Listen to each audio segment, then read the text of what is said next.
Click ಕಡತ news. Sir, ಈಗ BJP ನಿಯೋಗ ಕೂಡ ಹೋಗಿದ್ದಾರೆ ಸರ್, ವಿರೋಧಿಸಿದ್ದಾರೆ.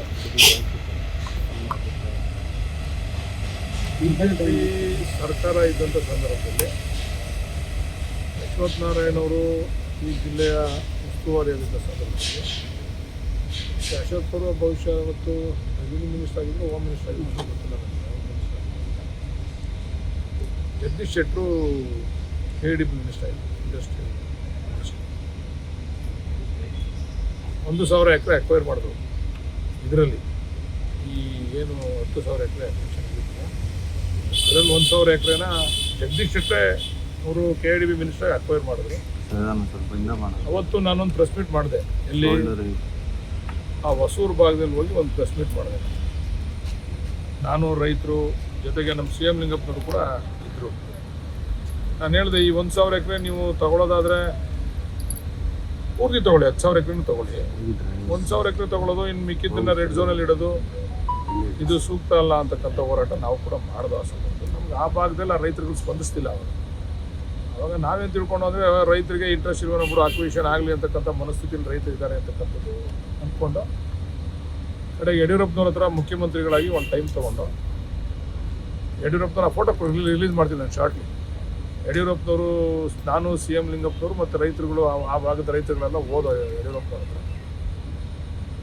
ಯಡಿಯೂರಪ್ಪನವ್ರು ಅವಾಗ ವಿಜೇಂದ್ರ ಅವ್ರಿಗೂ ಮತ್ತು ರುದ್ರೇಶ್ ಅವ್ರಿಗೂ ಕೂಡ ನನ್ನ ಹತ್ರ ಮಾತಾಡೋಕ್ಕೆ ಹೇಳಿದ್ರು.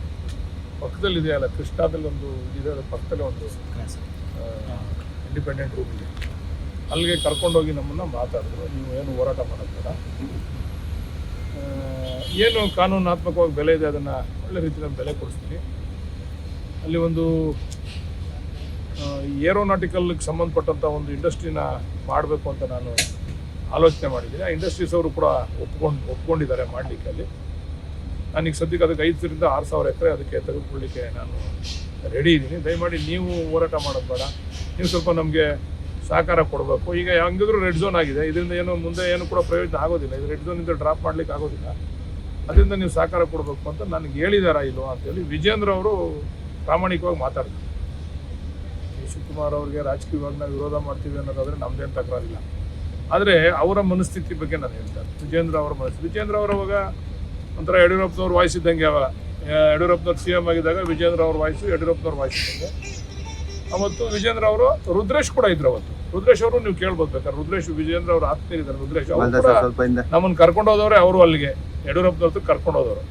ಬಟ್ ಈಗ ಯಾವ ಮನಸ್ಥಿತಿಯಲ್ಲಿ ಹೋರಾಟ ಮಾಡ್ತೀವಿ ಅಂತ ಬಂದಿದ್ದಾರೆ ಅಂತ ಗೊತ್ತಿಲ್ಲ. ರಾಜಕೀಯವಾಗಿ ವಿರೋಧ ಮಾಡಬೇಕು, DK ಶಿವಕುಮಾರ್ ಅವ್ರಿಗೆ ಎಣಿಬೇಕು ಅಂತಕ್ಕಂಥ ವಿಚಾರವಾಗಿ ಅವ್ರು ಬಂದಿದ್ದಾರೆ ಅಂತ ನಾನು ಅದು ಕೂಡ ಅಂದ್ಕೊಂಡಿದ್ದೇನೆ.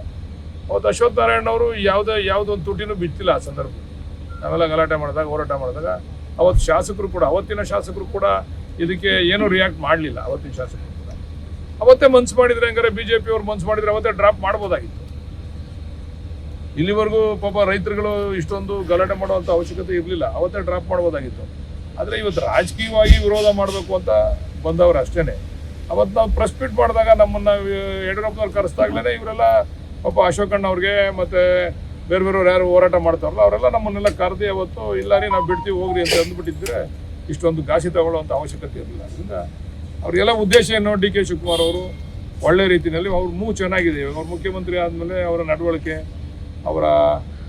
ಅವರು ಯಾವ ರೀತಿ ಈ ಅಭಿವೃದ್ಧಿಗೆ, ಕರ್ನಾಟಕ ರಾಜ್ಯದ ಅಭಿವೃದ್ಧಿ ಸ್ಪಂದಿಸ್ತಾ ಇದ್ದಾರೆ ಅಂತಕ್ಕಂಥ ವಿಚಾರ. ಆಮೇಲೆ ಇದು ಮುಖ್ಯಮಂತ್ರಿಯಾಗಿ DK ಶಿವಕುಮಾರ್ ಅವರೇನು ಪ್ರಾರಂಭ ಮಾಡಿದ್ದಲ್ಲ, ಕುಮಾರಸ್ವಾಮಿ ಪ್ರಾರಂಭ ಮಾಡಿದ್ರು. ಬಟ್ ನಾವು ನಮ್ಮ ಸರ್ಕಾರ ಬಂದಮೇಲೆ ಇಲ್ಲ, ಇದನ್ನು ಕೆಲವರೆಲ್ಲ ಬಂದು ರೈತರುಗಳು ರೆಡ್ ಝೋನ್ ತೆಗಿಬೇಕು, ಇಲ್ಲಾಂದ್ರೆ ನಮಗೆ ಪರಿಹಾರ ಕೊಟ್ಬಿಡಿ, ಇಲ್ಲಾಂದ್ರೆ ಏನಾದ್ರು ಮಾಡಿ ಅಂತ ಅಂದಾಗ ನಾವು ಇದಕ್ಕೆ ಮನಸ್ಸು ಮಾಡಿ ಹೊರಟು ಅಷ್ಟೇ.